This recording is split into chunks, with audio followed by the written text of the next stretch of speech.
लघु पथन से आप क्या समझते हैं? ये प्रश्न क्लास 10 के साइंस से है और वो भी फिजिक्स से है और खास मैट्रिक परीक्षा के लिए है, इसलिए आप लोग वीडियो को स्किप मत कीजिएगा, वीडियो को लास्ट तक देखिएगा। लघु पथन से आप क्या समझते हैं? तो इसका हम आंसर लिखेंगे, कभी कभी ऐसा होता है कि मेन आपूर्ति लाइन से जुड़े गर्म तथा ठंडे तार आपस में सट जाते हैं, जिससे परिपथ की प्रतिरोध लगभग शून्य हो जाती है तथा धारा की प्रबलता काफी बढ़ जाती है। परिणाम यह होता है कि इससे जुड़े उपकरण बहुत ही गर्म होकर नष्ट हो जाते हैं। परिपथ में धारा के इस प्रकार बढ़ने की घटना को लघु पथन कहा जाता है। क्या कहा जाता है? लघु पथन। ठीक है, तो इसका हमेशा लिखेंगे, कभी कभी कभी कभी कभी कभी ऐसा होता है कि कभी कभी ऐसा होता है कि मेन आपूर्ति लाइन से जुड़े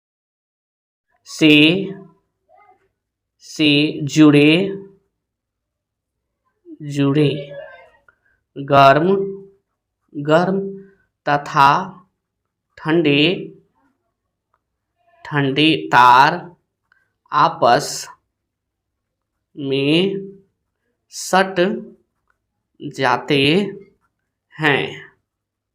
आपस में सट जाते हैं, जिससे परिपथ का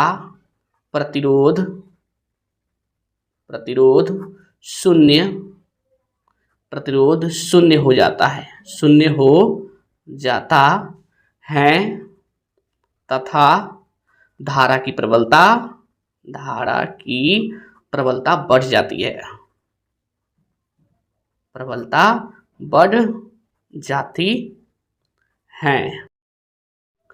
परिणाम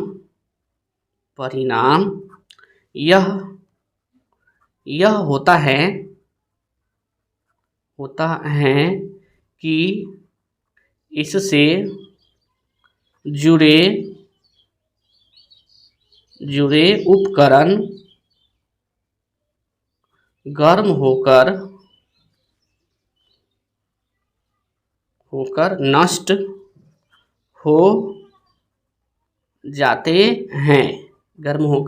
नष्ट हो जाते हैं। परिपथ में धारा के इस प्रकार बढ़ने की घटना को लघु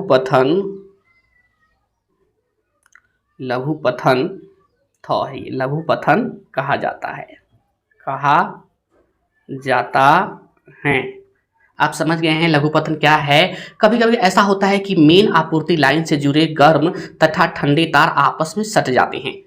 कभी कभी ऐसा होता है, जैसे हमारे घरों में जो मेन तार आते हैं उसमें एक गर्म तार होता है, एक ठंडा होता है, तो वो दोनों आपस में सट गया, ठीक है, जिससे परिपथ का प्रतिरोध शून्य हो जाता है। अगर ऐसा हुआ तो परिपथ का जो प्रतिरोध है वो शून्य के बराबर हो जाता है तथा धारा की प्रबलता बढ़ जाती है और धारा की प्रबलता जो होगा वो बढ़ जाएगा। ठीक है, परिणाम यह होता है कि इससे जुड़े उपकरण गर्म होकर नष्ट हो जाते हैं। इससे जुड़े उपकरण, आप कुछ भी इस पे या बल्ब चलाए या टीवी चलाए, कुछ भी, वो गर्म होगा और नष्ट हो जाएगा। परिपथ में धारा की इस प्रकार बढ़ने की घटना को लघु पथन कहा जाता है।